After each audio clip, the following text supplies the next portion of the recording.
we have to figure out how we get him on his back. It would look great if he crawls first, then when they are in their not so close positions, he could be on his knees. And cut! Very good.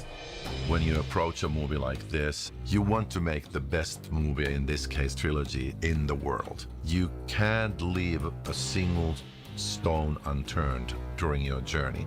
As a filmmaker, if you're serious, you have to care about everything, and you want the best cameraman and the team that is going to support you. This is a chance of a lifetime to tell a complex psychological story and do something special. So it's reflected in every choice of the color of the sets, every choice of camera and lighting. We wanted to give audience members really highly elevated horror. You know, not campy horror, but really smart, really raw, really grounded in truth. And Rennie, working closely with his DP, they really created the color palette, the feel, the lighting, the mood, and the eeriness. They told me that the movie was going to be directed by Ronnie Harlin, and that got my attention as Ronnie and I discussed the 2008 movie Strangers, and we agreed that, okay, the first movie is great, but this is something else. This is not a slasher. This is not a gore film. This is suspense. It's supposed to be, you know, very much on the realm of reality. And to everybody that came on, Rennie, everybody on the crew, from moment number one, I always said, we're never going to cross that line of reality so that the fantasy is broken for the audience. We must always stay there. The movie starts very normal and feeling very safe, and the grass is green and the clothes look normal. It looks like just normal life. And then in the course of the first movie, the colors start changing. In a subtle way, we want the audience to feel through the color and light how everything just starts tightening and tightening and tightening through this kind of dark tunnel until we are just installing this feeling of dread and growing paranoia. This is something that we put a lot of thinking and a lot of time into in creating the color palette and the certain darkness and brightness of scenes. You've got the camera enhancing the moment and, you know, making you feel something. What I try to do in the movie is, through the type of shots that I chose and the lighting and creating an atmosphere where that paranoia would be there all the time. What happened? There's someone standing right there. You're wearing a mask. The horror really lies in that feeling of the gradual progression of that paranoia and having that end up being backed up by reality. And I think that's part of the big appeal of these movies. Ah, civilization. Venus, Oregon. I bet the people who live here are really happy.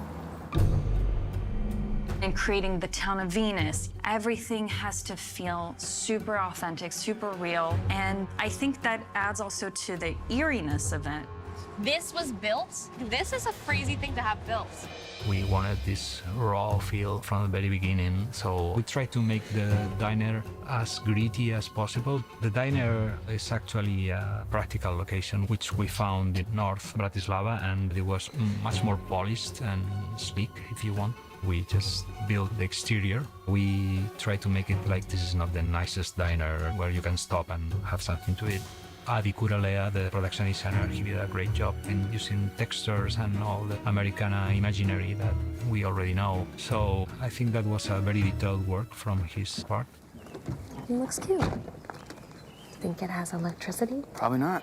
Most of the story happens in this house. It's not a haunted house by any means, but at the same time, it's almost like a living and breathing organism. It took us a while to find the right exterior for the house because we were trying to find like a good location and then build the house there, but we couldn't find the location near Bratislava to have enough character, and it wasn't worth it to build a house in those forests. So we found this house and that we really like. It didn't have the scale that we wanted, but it was a very mysterious location. Since the exterior of the house was smaller and you only see it mainly at night, we decided to make a two-story house and make it bigger on the interior of the set in an abandoned warehouse outside Bratislava, because we knew that we were going to spend like a decent amount of time in that house for movie one. We wanted to have a big living room because the main action takes place there, especially the ending of movie 1, which I think Adi, the production designer, he did a great job. The art department has created these sets that feel very real, balancing the feeling of like you're in your home, this place that's supposed to feel comfortable, with like the plethora of dead animals hung up on the wall and the skeletons and just like a slightly off feeling. This house has a raised foundation. What? Crawl space. I remember one scene that the actors, Maya and Ryan, they are crawling on this crawling space and underneath the house. That was a very, very tough sequence, especially for the actors, because literally they have like less than 4 feet from the ground. So we needed to go very real on that scene. And then we have a crane shot that we boom up and then we find the pinup girl. So we needed to tie both the basement and the house at the same time, and we built a specific part of the set just because of that shot. So we connect our protagonists with the bad guys.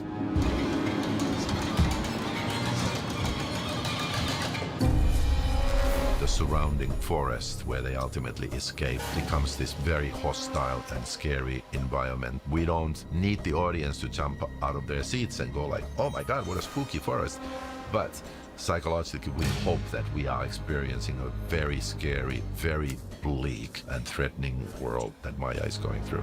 This nightmare feel of the forest is very important. It's another character in this movie. And I felt that we needed to have a bigger scope, more cinematic in a way. Rennie and I agreed about the aspect ratio, about shooting with anamorphic lenses, all those things that can give you a more cinematic patina to it. And from my perspective, when you shoot with anamorphic lenses like I did, suddenly you are telling the audience, okay, this is something different.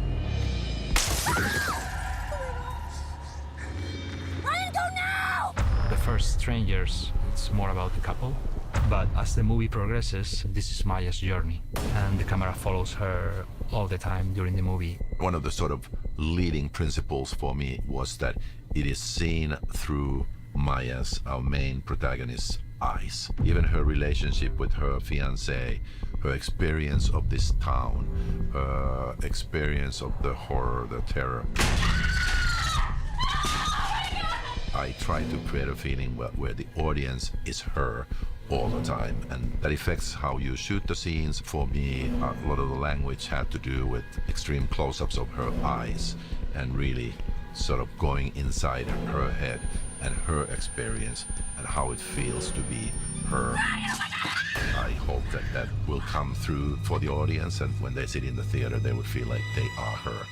They live together, the actors and the camera, but there's so many things that you don't even think about that create that. We wanted to live more in the shot, not so many cuts. Then you are in Maya's face and you don't know what's going on, because again, this is Maya's journey and working with Mats. I usually set the 3 cameras before she comes to set, but I always leave a certain margin of freedom for her to provide something else. And I think with Rennie, we agreed that we needed to have that because this is her movie. She was my guide in terms of, okay, let's see what she does, and then let's place the cameras. And then I don't even know if he, I mean, maybe when she makes it, he can come towards me, but I always imagined having that hand up here for just like a cool shot of the nail coming out and me kind of like crying and like, yeah.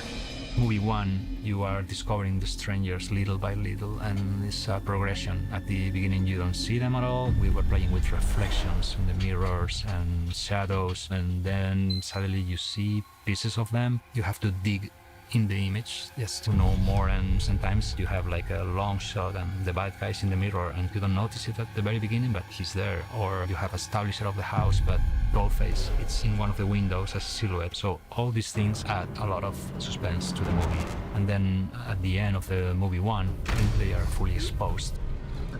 The best call was using the real actors for the strangers, you know, because sometimes when you have a guy with a mask, okay, let's do this with a double and that's it. No, it doesn't work like that. The physicality of it, even if they are in a mask, you know that is them, you can feel that. And that's also more scary. Where's Maya? We wanted this movie to be more suspenseful. We wanted this raw feel and suffer with the actors, and I think once you see the movie, everything fits. They're really creating such beautiful images. The actors are giving incredible performances, and so I truly believe that it's going to take hold of a whole new audience.